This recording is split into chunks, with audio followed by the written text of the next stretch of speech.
Yeah, engineering is important, but at the end of the day, it's about the driver, not the car. True. The great drivers always rise to the top.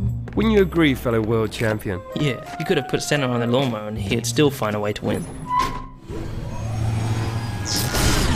Oh dear, the lift seems to have broken. Let us out! We've got a race to get to! Patience, Lewis. To be a great driver, sometimes you have to think your way around a problem.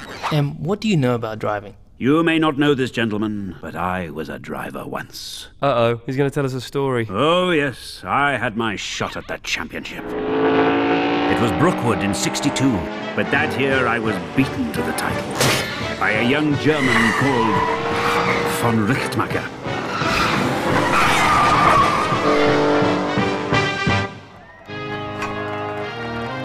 Victory was cruelly snatched from my grasp.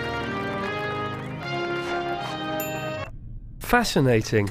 Now about this lift. Maybe I can hotwire this thing.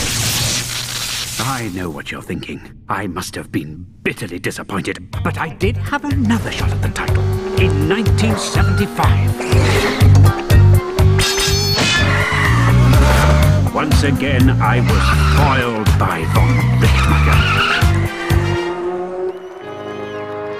My German rival was making me look like an idiot. Right.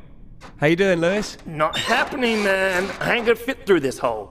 But I did have one last shot at the title. It was the early '80s. I was no longer a young man, but I had a certain sophistication. I knew this was my last chance to beat my rival, so I made damn sure I'd win. Tell me you didn't mess with his car. Of course not. I'd never do that to a fellow racer.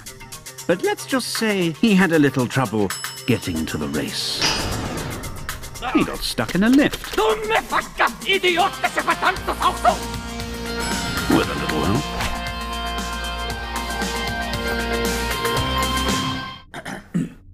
And that, gentlemen, is the value of engineering. Now, I believe you have a race to attend. Respect, Prof. Awesome.